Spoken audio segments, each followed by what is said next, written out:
Well, welcome to everyone who's tuned in to today's discussion in partnership with Demos on data, research and information operations, and thank you all for joining. My name is Katie, I'm Head of Public Policy for Twitter in the UK, and I'm really pleased to be moderating the panel this afternoon. Before diving in, just a few logistics. First of all, we are recording the discussion and it will be available online afterwards via the Demos website.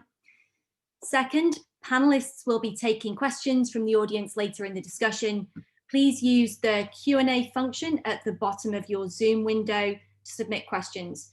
Just to note, if you are using Q&A or indeed the chat feature, just to flag that the panelists won't be able to keep a close eye necessarily on it as the discussion goes on, but we will look to address as many questions as we can in the latter part of the discussion.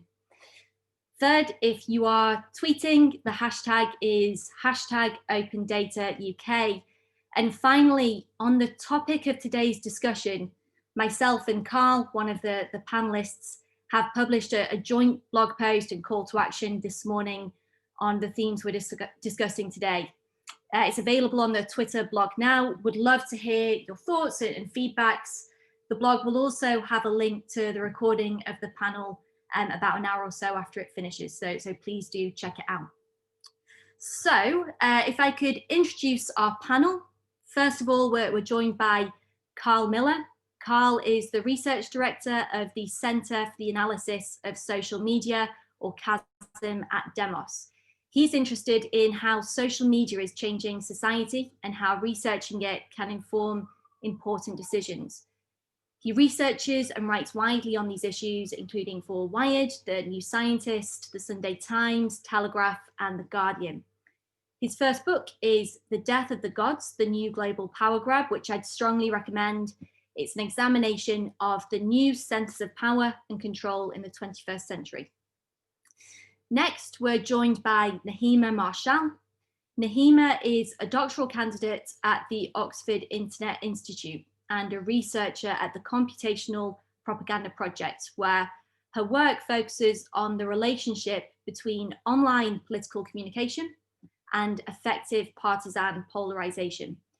Other research interests include the spread of misinformation online and the impact of artificial intelligence on politics and democratic processes.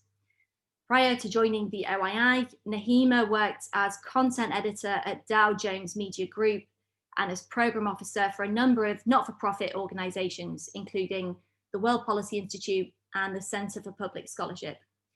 And last but not least, we're joined by Alex Martin. Alex is Sky News technology reporter covering global tech stories from government policy to online harms to cutting-edge scientific research. He covers stories across the whole of the technology world, from the private to the public sector, and everything from cybersecurity incidents through to device launches and internet-enabled election interference. I'll invite each of them to say hello shortly, but before jumping in, I just wanted to take a moment to outline why is this issue important to me and to Twitter, and why have we organized today's discussion with Demos? Anyone who's joined today likely has at least a passing interest in and a view of the type of internet and online space that we all want. And I profoundly believe that transparency is key to making that space a reality, and sharing data continues to be the bedrock of a strong response to things like state-backed information operations. We feel we're in a good position to speak to this as a service that does make public conversation data available via APIs for the purpose of study, and to talk about a number of important benefits that this can bring, which we'll touch on throughout the session.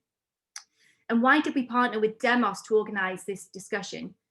We've admired so much of the work that Demos have done over the last few years, and with our own philosophy and thinking on this topic, we have a shared view that data being made available in a way that's compliant with the public's expectations on privacy can give all of us a much better understanding of the problems we see online. So the purpose of the panel today is to understand from experts not only the challenges they face when it comes to accessing data to answer the key questions they have, and what industry may need to change to ease these challenges, but also to highlight the positives that have and can come from good access to data as well. We're also going to touch upon how these issues have impacted the media and look at how media stakeholders approach reporting on industry research. So if I could now ask each of the panelists to properly introduce themselves and maybe just speak for 1 minute each with any initial thoughts that you have on the topic and the themes we're going to discuss today. So Carl, if I could turn to you first. All right, well, thank you, Katie, and hello, everyone. Strange enough for a panel really looking at data, where there is so much data analytics and data science being thrown at this problem, I actually wanted to begin by talking about a kind of an idea. And, you know, I think all of us, especially in the wake of the US elections, have been kind of assailed by this kind of swirling vocabulary, you know, of misinformation and disinformation and coordinated and authentic behavior and platform manipulation, and so on and so on and so on and so on. But the kind of idea that I wanted to kick us all off with is information warfare, or this joining together of conflict and information. Now, any student of history or historian of war will tell you that information has long been a tool of war. It's always been used as part of deception. It's all, you know, manipulating the adversary's picture of events has always been really key. Millennia, this has happened. But I think that this kind of really important, crucial pivot has happened over the last decade or so. And I think it happened first with militaries. If you go back to about 2005 onwards, you can see that each military, whether it was the US, the UK, Russia, or basically anyone else, has all rewritten their basic doctrine of what they think militaries really are. And all of them put information at the heart of it. They all basically said, we're now in the foothills of the information age. How do we as militaries respond? And implicit in that thinking was, I think, this absolutely momentous conceptual flip. Rather than seeing information as a tool of war, each of them began to think about information as a theatre of war, as a space that war actually happened within, as a space to dominate, they started talking about mimetic weaponry, they started talking about information maneuver. This whole kind of militaristic vocabulary began to bloom and flourish. And clearly, this kind of idea of seeing information, you know, along with air, sea, land, and space as a domain and theatre of war has had consequences far beyond the military. And now we only need to look at any major event around the world to see that whether it's domestic extremists or simply kind of disaffected members of the public, everyone is using this idea of information warfare to try and influence events. And I'll probably just leave to say that I think the kind of consequences of this we're only beginning to feel now. So what really happens to information when you militarize it? Well, I think probably two things. It becomes a kind of instrument whose only good really is either to achieve behavioral or attitudinal effects. Information becomes an instrument and the consequence of that information is what is really important. And now across, you know, social media platforms and online spaces and perhaps elsewhere as well, we're now seeing that kind of conflict and that kind of thinking bearing out. And that is why, like, we are seeing the whole of civic society as joining the platforms in trying to pivot to face this new threat. And it's a threat which isn't going to go away. It's a threat which has only become more sophisticated and more widespread. And that really is, I think, kind of for me, what underlines all that we're going to talk about today. Thanks, Carl. Nahima, if I could come to you. Okay. Thanks everyone for joining, and thanks Katie for the introduction. So as Katie mentioned, I'm a doctoral student at the Oxford Internet Institute. I'm part of a research group called the Computational Propaganda Project.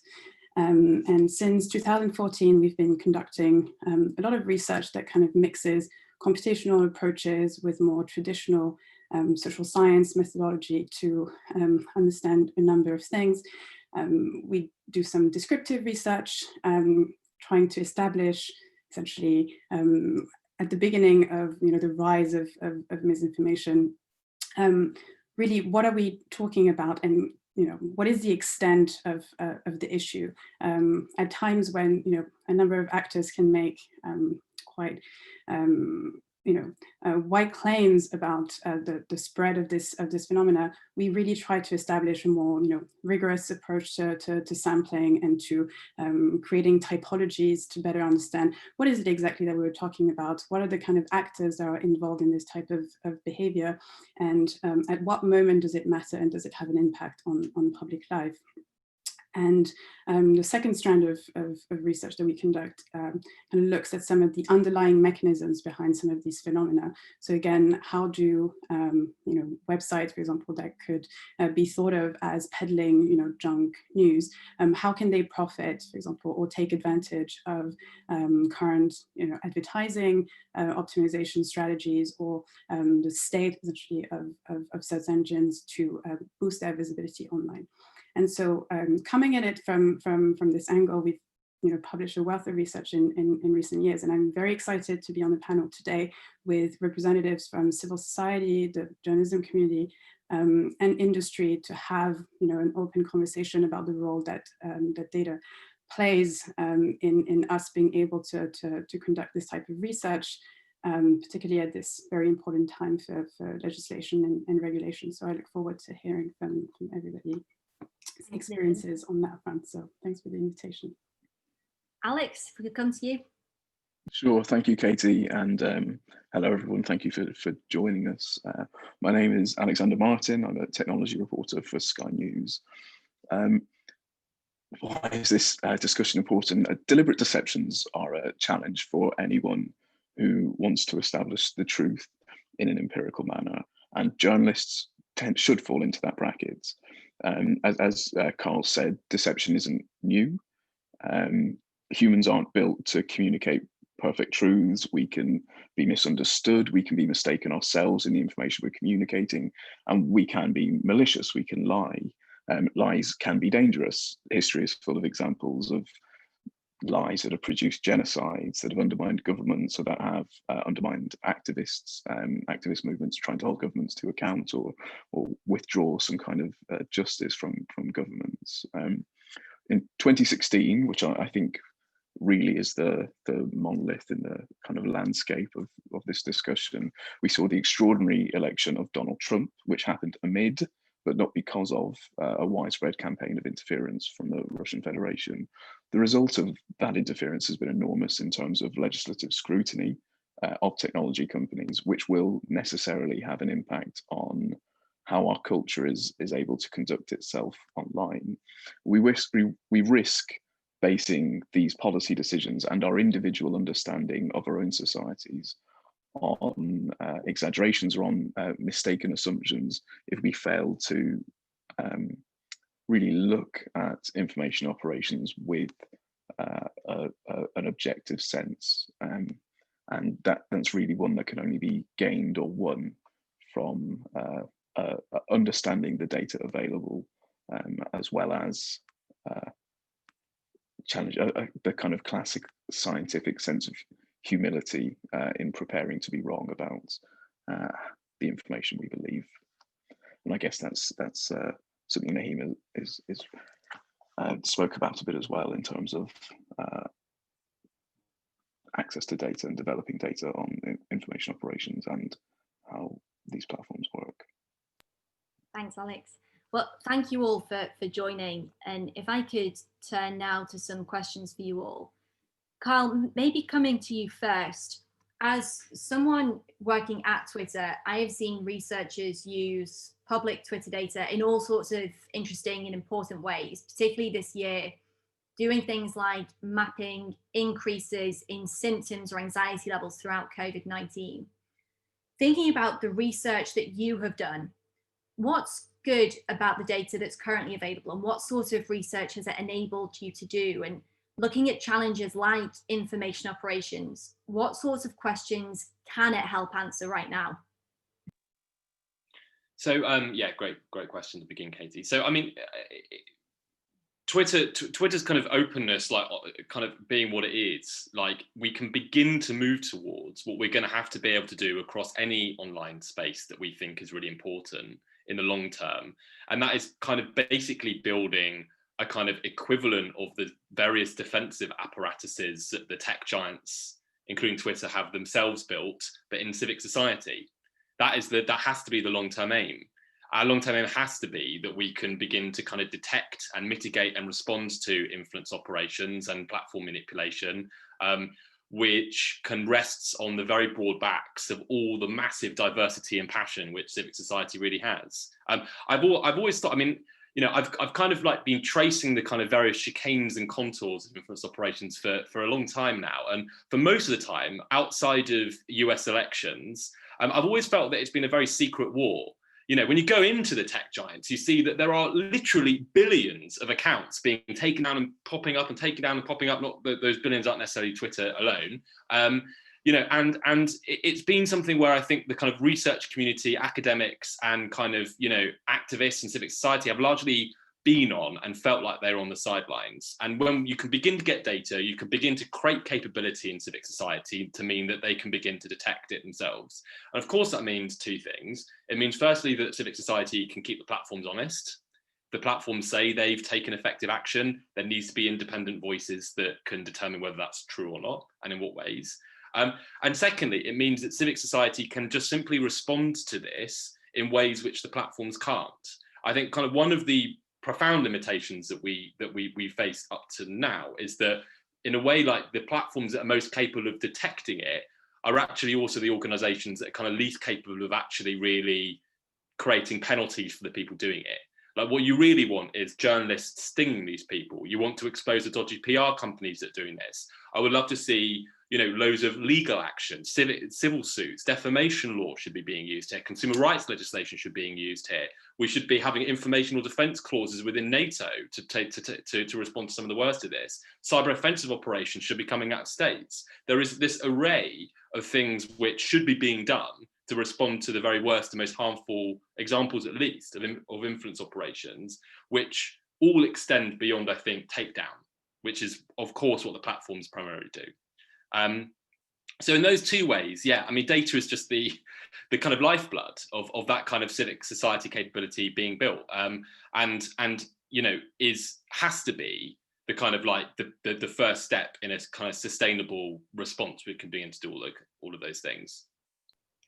And Nahima, sticking with this theme, from the different areas of research that you have done, what are the best-in-class examples that you have come across where access to data has benefited the research community and enabled you to answer some of the questions that you have about the online space?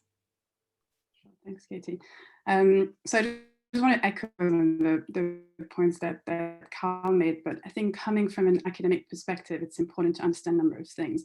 One is that researchers currently tend to research the platforms that make their data most easily available. And so what that means is that, you know, we have a kind of distorted research field where, you know, a number of research groups and individual scholars will, you know, go and collect data from Twitter, let's say, because that's one of the social media platforms that makes its API, you know, the most widely available to researcher and has, you know, some of the easiest access to its data. But you also have, you know, various other efforts that have been led by platforms. When you think about Facebook, you have the CrowdTangle API. You have, you know, obviously YouTube also has an API, and you have various data sets that are being released in a kind of ad hoc fashion by the different social media giants. And so all of these efforts, I think, collectively can be, you know, are to be loaded. It's a good thing that in recent years has been, you know, sustained efforts from these different industry leaders to provide more data. But and, you know, to answer more directly your question about, you know, best example or, you know, maybe best in class, I think it's a little bit difficult to compare the efforts of the different platforms, if only because they don't make the same kind of data available, and there's different constraints that, you know, that come with using particular types of APIs. But I think one of the good examples of where we could be at, you know, in the future, think of the Social Science One initiative. That was an initiative that was spearheaded by Facebook in collaboration with researchers. I think from a technical perspective, they, you know, put in place a kind of infrastructure that allowed for, you know, great wealth of data to be shared with researchers and to allow for what they devised as differential privacy. So that's introducing some noise so that individual information could not be inferred essentially from researchers, and so they could proceed by analyzing this without re-identifying any of the individuals online. But again, nothing is perfect. There were tons of issues with delays and relatively unequal access to this. So, this is an example of where you have technological and statistical innovation and something that could potentially be extended, to all of the other, big players. While at the same time, Facebook is making, available some of its ads data through the library. And again, here the effort is laudable in comparison to, what others have not done in that space.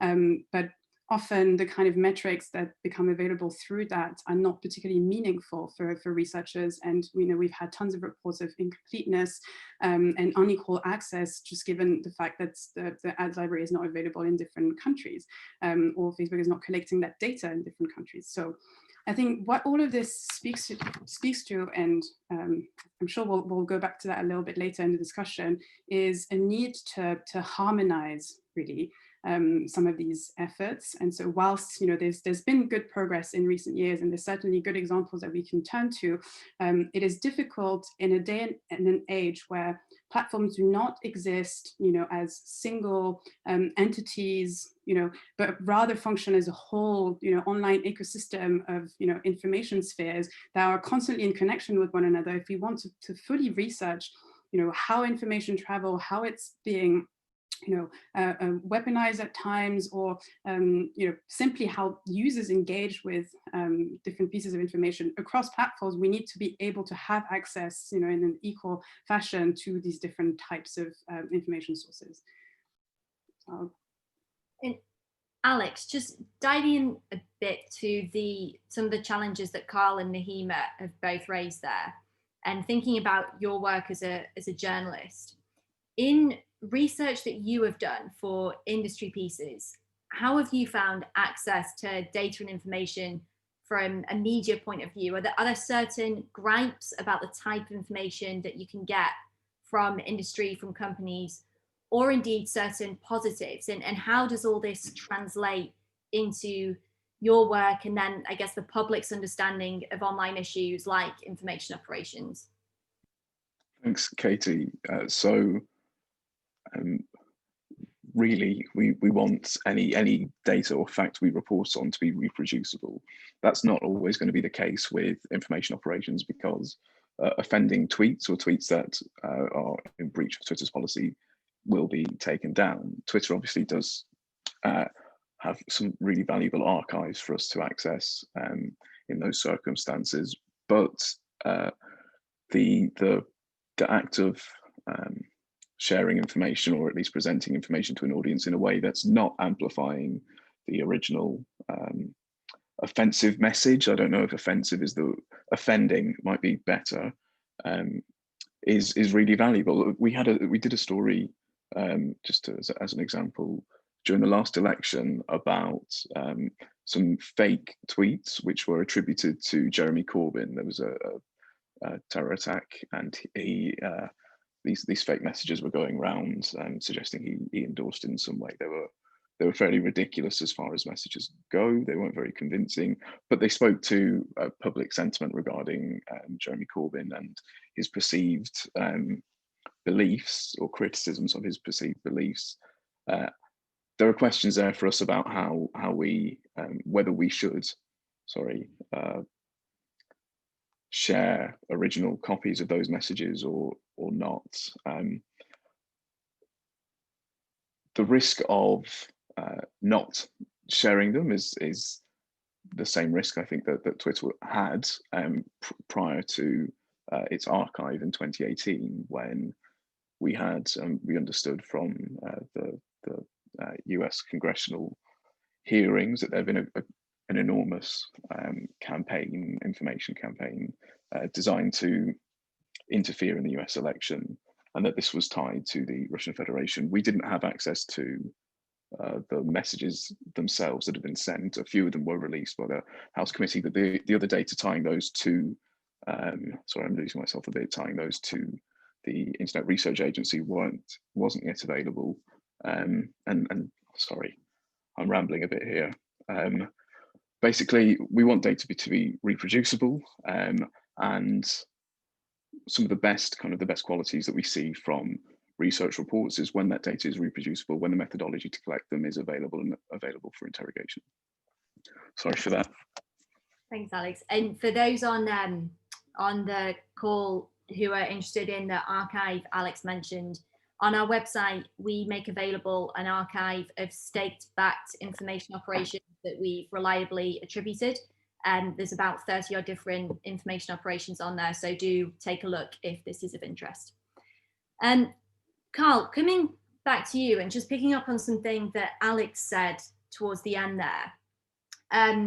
One of the benefits of working for Twitter is that I'm fortunate enough to constantly be receiving, reading, engaging with research and reports from across the piece on a range of online harms and topics of social media. I'd love to get your take on what signs we should all look for in understanding if that research is credible. How important are things like the peer review process? Is that a must-have from your point of view? And then by the same token, research that is not credible, not peer reviewed, but gets loads of attention, how does that affect or even hinder more in-depth research that's going on? Yeah, I can be a bit blunter than you, I think. I mean, there is some absolutely terrible research and influence operations which has got enormous amounts of global attention. I mean, almost I think because they are terrible. I mean, I think there's the same dynamic here as, the one outlier poll, is actually the most newsworthy one, as well as the one that's most likely to be wrong. The reasons for this, I mean, I think are quite understandable. Like the methods to identify this kind of stuff are confusing and arcane. No one really cares about them unless you're the kind of sad researchers like me and the other people on this panel that kind of like spend our days kind of poring over models. And also they're constantly changing. This is the other difficulty.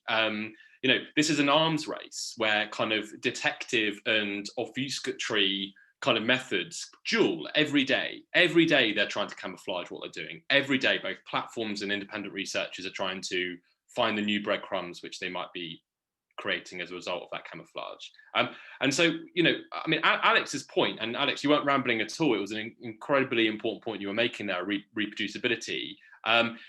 We just don't have yet, and we also just don't have the kind of media kind of standards that we have around polling, and a journalist will ask about the polling error. They'll ask about the sample size.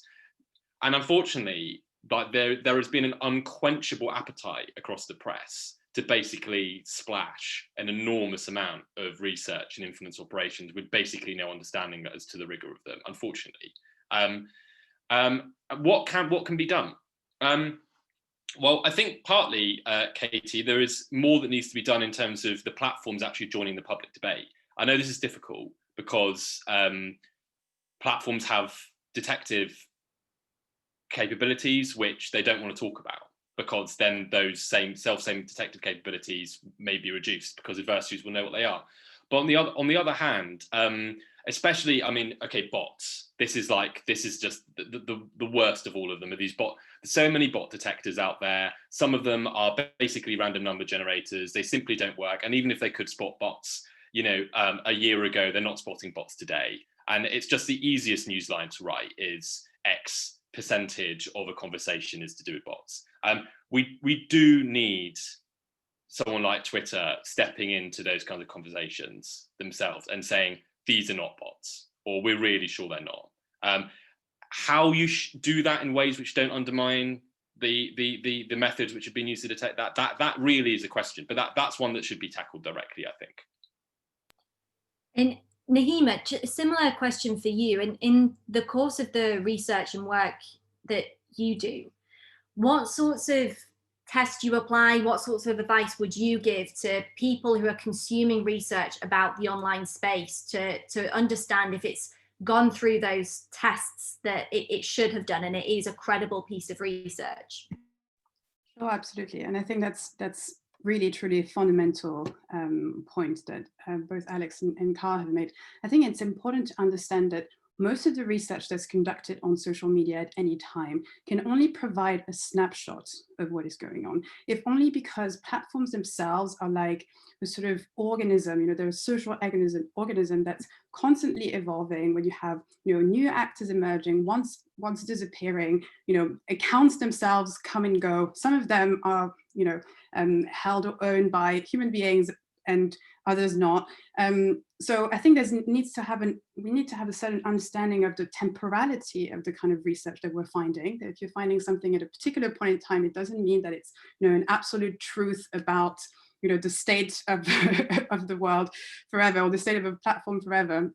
And then I think for reporters and even members of the public or civil society engaging with that type of research, you have to look for the kind of assumptions that are going into this. So, what are the assumptions that researchers are making about, what makes a bot, or, how much are they acknowledging the own limitations of their research? Do they explain the steps that they took?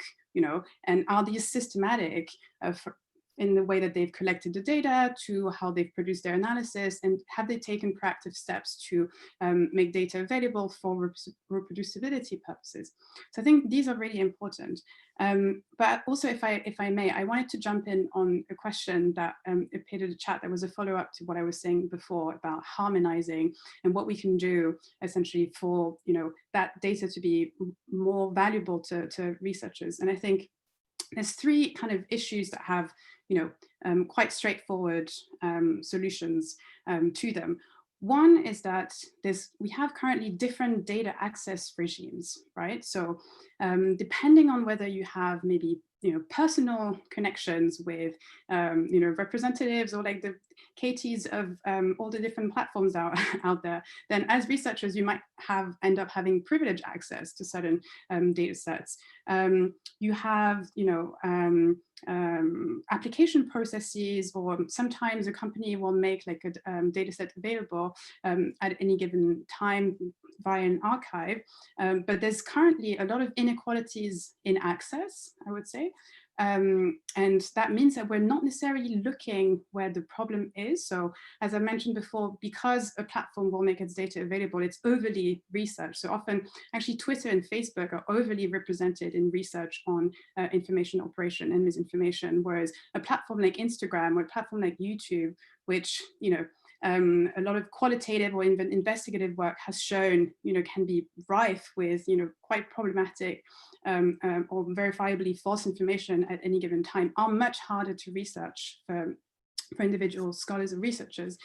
The second one, I think, is that we have a kind of lack of documentation of how data is being curated for open access. So again, it's all great and wonderful to have all these archives being made available with information operation, etc. The platforms also vary in their approach, and it's very important for researchers to understand how the data was pre-processed and how it was assembled, and what are the kind of underlying biases or assumptions that are also gone into saying, okay, right, this is how we've identified that these actors are these actors, and we're making that available. In the case of Twitter, Twitter has a wonderful API where it provides 1% sample of like the global conversation about a particular issue. The 1% sample is famously difficult for researchers to understand if that's a fully random sample. There's been some like reverse engineering to try and assess whether that was truly the case. So just a little bit more, I guess, transparency and rigor, and something more systematic when it comes to understanding why a particular type of content was flagged, how it was moderated, and how it's pre-processed before it's given to researchers. And then the last point, and I'll then yield to Alex, but I think often these efforts, as laudable as they are, can be quite reactive rather than being proactive.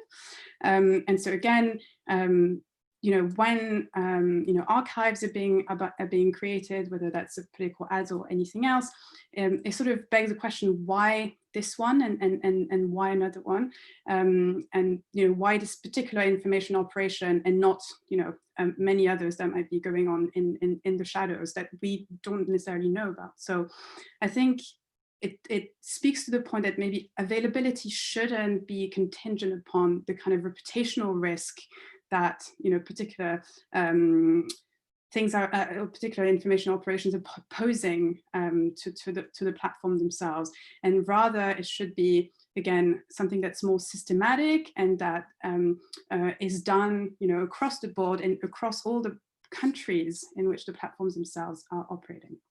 I think that's the three things that we can do to better harmonize. And just to remind people on the call, please do continue to send through your questions on the Q&A, and we'll look to move into questions from the audience in the next 10 minutes or so. And Alex, just looping back to you on some of the challenges that Nahima and Carl have outlined, it's a huge task for a journalist when a report comes across your desk to decide, is this something that I should cover? And thinking about the points you made about the challenges of further exposing a nefarious campaign and the issues of reproducibility. And I'd love to get your thoughts on how you try and work through those questions. How important are things like some of the processes that you'd expect with good research, and what would make life easier for journalists in deciding what to cover and not cover?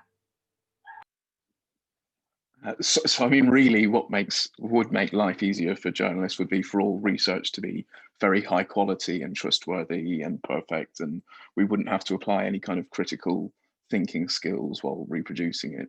That's not always the case, and there are contradictions in the way that some research, say, looks at its tools for detecting an information operation and as evidence of that interference. They are two separate things, and the metrics that detection produces are usually a shorthand that the technology company can use, because all right, we associate the registration time of these accounts with a suspicious action. That, for instance, can be quite handy, but there can be other things which can occur quite organically.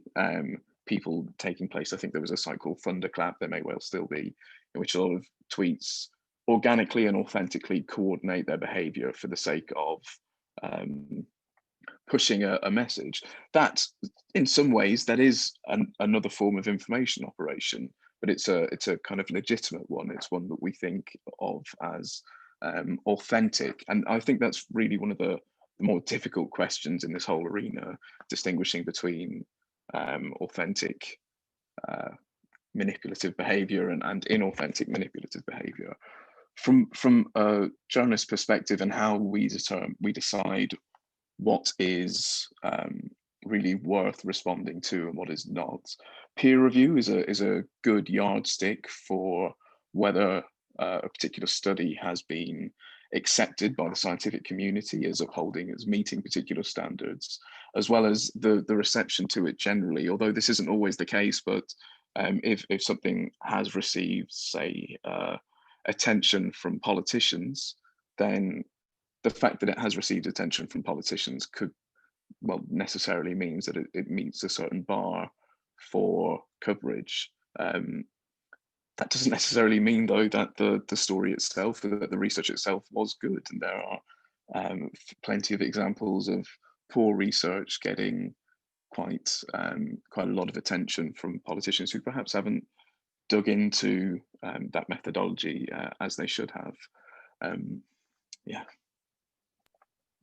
So looking to the future now, Carl, as an expert on information operations, what are you seeing as the future of information operations and the things we should be worried about in the next few years? And what data is going to be required to understand and investigate these new iterations of platform manipulation? Yeah, well, I think this is where it gets pretty bleak, to be honest with you. So Firstly, I just want to stay with the reality for one last moment, which is to say, I think that we are most vulnerable to information operations in the places where we don't know it's going on.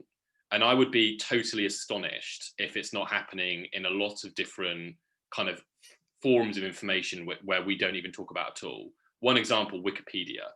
Like, if you're a state information operator, if you're not targeting Wikipedia, I don't think you're doing your job properly. Because there you have a platform which is completely open, where you can basically, as a state, sponsor thousands of people to become editors and actually just completely legitimately change the rules of the entire site, where that has far higher levels of trust than any social media platform, or indeed pretty much any profession. And it's seen as a source of truth by lots of the tech giants, and probably most importantly, Google, that will both privilege it in search, stick it right up the top of search, and also build entire knowledge boxes as a result. So firstly, I think in the near term, we're going to learn that information warfare has broken out far more widely than we're currently defending. Secondly, I think that as is so often the case, the US election will be a trailblazer for lots of smaller, far less funded, far less visible events around the world. So I can see that the same thinking, if not the same kind of grandiose methodologies and technology, will be deployed in every local race, dog catcher elections, across a far broader array than we think. Like, not English, forget English language, forget US elections, local elections in Serbia, and attacking the reputation of a judge in Estonia. That's where I'm really most worried about influence operations actually happening. And that's, of course, where the kind of world research kind of apparatus is probably least able to respond as well. And then lastly, I think it's going to go corporate. So I think that off the back of the US elections, I think like disinformation as a service, disinformation on demand is being offered by companies for other companies to attack reputations and gain market share. And then lastly, in the kind of like in the grander scheme, I could see, I mean, online data as we currently conceive it is probably a fairly low stakes environment if you think where information operations could actually go.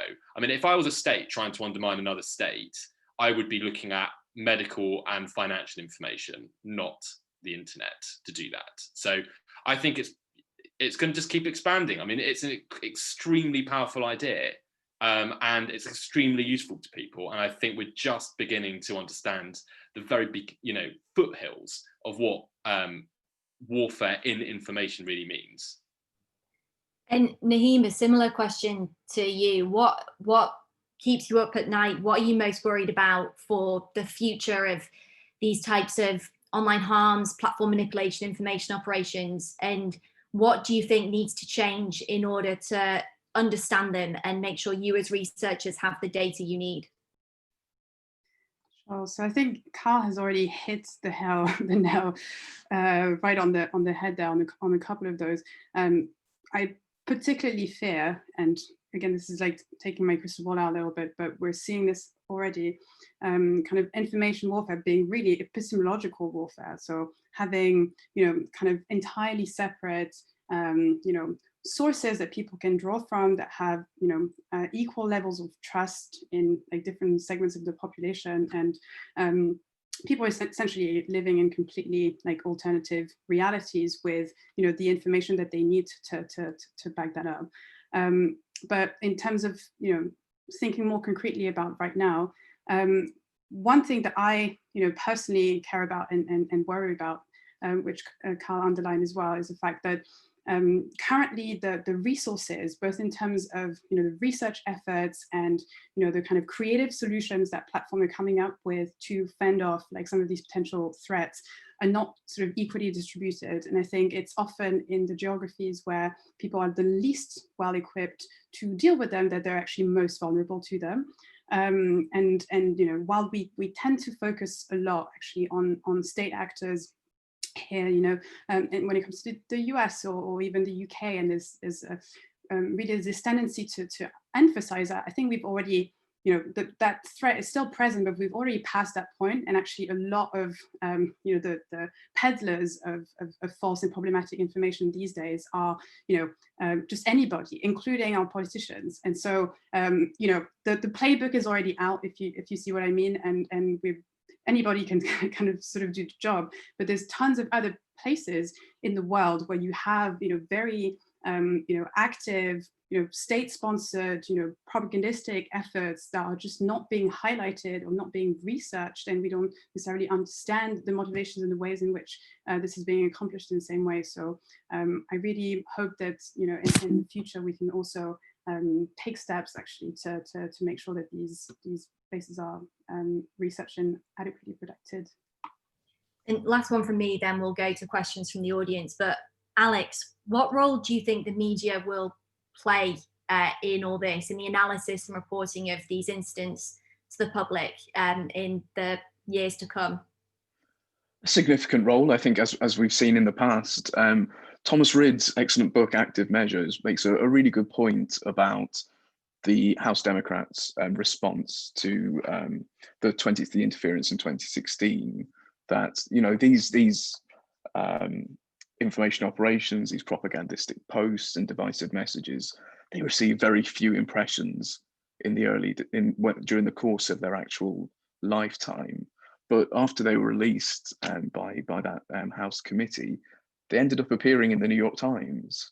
That's an enormous act of amplification. And there are absolutely legitimate reasons for media organizations to reproduce the content of messages that are being discussed in legislative bodies and in government. But I worry that we as a society are at risk of overstating information and influence operations, and potentially forgetting that human nature is to lie. Human nature is to also just be, sometimes we're a bit dumb. People thought for a long time that the sun went round the earth. It takes it looks like the sun does go around the earth. It takes an extraordinary act of scientific humility to collect data and realize that actually the earth goes around the sun, and that sense of humility is a difficult sense for anyone to really engage in. I think it's the duty though of the media to, when it can, try and provide that to the public. That's not easy, and there's no really set way to do that. We've seen during the recent 2020 election, where we had a number of disputed claims coming from President Trump. Twitter had to apply several labels to them. I've written fact-checking stories about them. We've seen numerous, pretty much every media outlet there is has issued some form of content to attempt to inform people that what the information they were receiving from the president's personal account was potentially inaccurate. That's whether that works or not isn't really clear. I think the media should be committed to finding some way to make it work, but there's no obvious methodology at the moment for reporters to do that. But it's certainly an interesting space to watch. Well, turning to some questions from the audience, and to get through as many of these as possible, maybe if the panelists could try and keep answers to as brief as you can. I'm going to start with one that is for any of the three of you, so do jump in. What's an example of badly made research about information that's reached the mainstream? Heard a couple of examples from Carl earlier in the discussion, but any thoughts from Nahima, Alex, or Carl on that?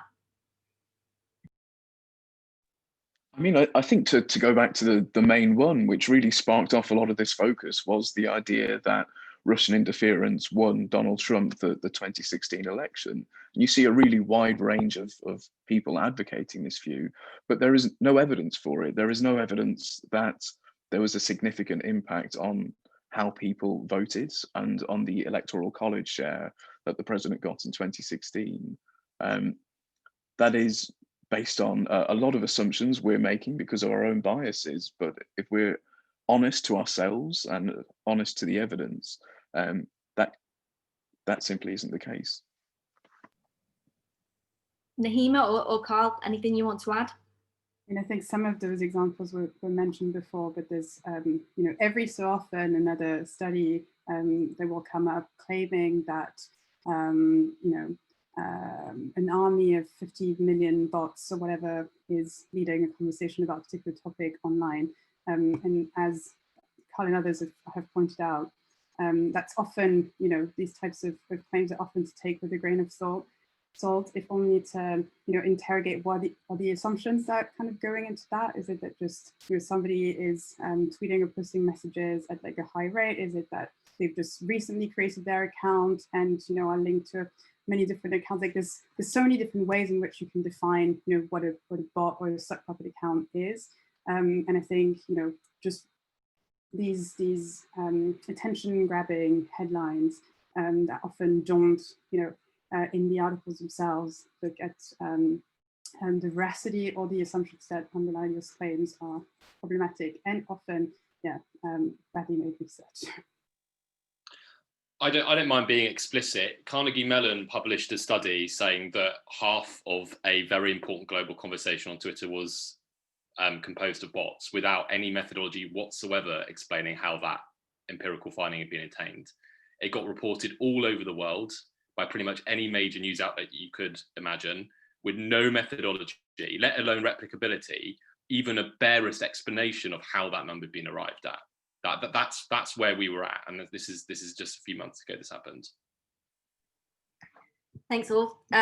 Next question: could Carl or Nahima speak to the intricacies of understanding terrorist and violent extremist activity online? How are the challenges the same or different from disinformation research when it comes to data? Well, I can answer very briefly by saying that I'm not a terrorism or extremism researcher. So actually, I'm not sure that I'm well equipped to answer this question. I would just say that I think there's a difference in whether you're looking at content itself or whether you're trying to understand what's going on with the actors and who are the actors who are diffusing particular types of messages that might lead to radicalization, et cetera, et cetera. These are, I think, the parallels with the disinformation field. And when it comes to that, access to actual content of what people are saying, unless you're looking at things like URLs or external links, are actually very difficult for researchers to access because of privacy concerns. So that's an ongoing challenge that we face, but Carl could speak more to the extremist, perhaps. I don't think people want to hear me ramble on about the intricacies of extremism research. It's a massive topic. Yeah, I agree with Nahima. I mean, researching extremism tends to actually be easier because the behaviours that you're trying to find are explicit. Like someone is saying something super hateful, or someone is saying they're a member of an extremist group. Information operations, they're often actually either deliberately camouflaged or implicit. So covert and authentic behaviour is not is not something that you can explicitly model for. It's something which is kind of implied in the way the behaviour works. So it's more difficult. And Carla, a question for you here. Has the US/UN designating a fifth domain of warfare, i.e. cyberspace, increased the proliferation of information warfare, or has this just solidified what was already there before the formalization of this space? Is dominance in the information sphere a form of soft power? Oh, wow. Two slightly different questions there. Let me deal with the soft power bit first. So if I remember Joseph Nye's definition of it, it was basically kind of a power to make others or to lead others to love the things that you love, to want the things that you want. And if anything, information operations is making others hate the things that you hate. It's probably in a way like the opposite. Now, I'll plug a brilliant Demos report here, Warring Songs, which actually pulls apart a lot of the influence operations that Twitter released. And one of the really interesting things there is that very seldomly are any of these operations really trying to change your mind by lying to you. It's much more often they're trying to activate beliefs you already hold about the world to make you angrier about injustices that you already convinced are happening. That's a much easier influence strategy to pursue. And so, yeah, like very often these campaigns are trying to do that, make, foment hate, activate hate and channel it in a certain direction.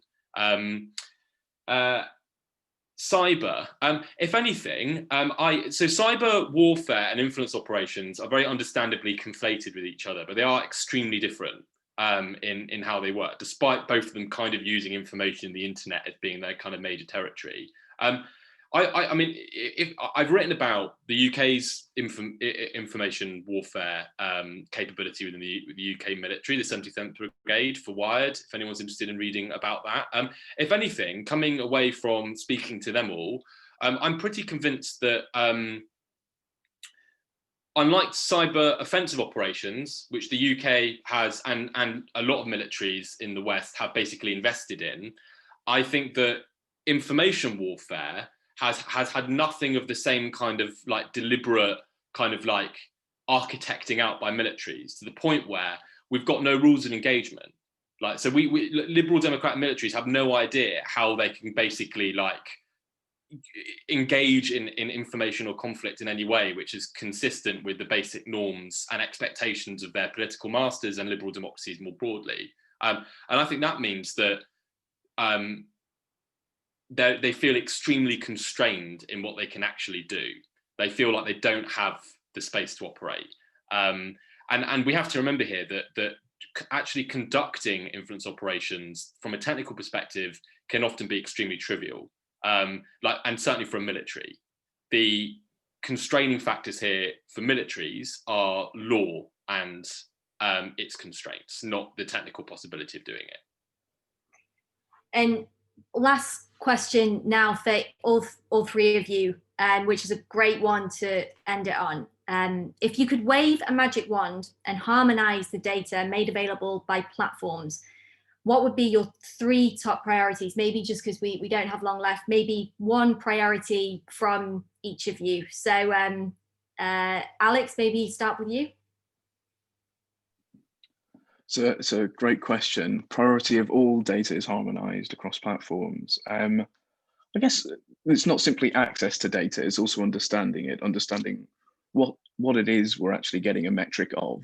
Galileo's kind of scientific commandment was, measure what is measurable, make measurable what is not so.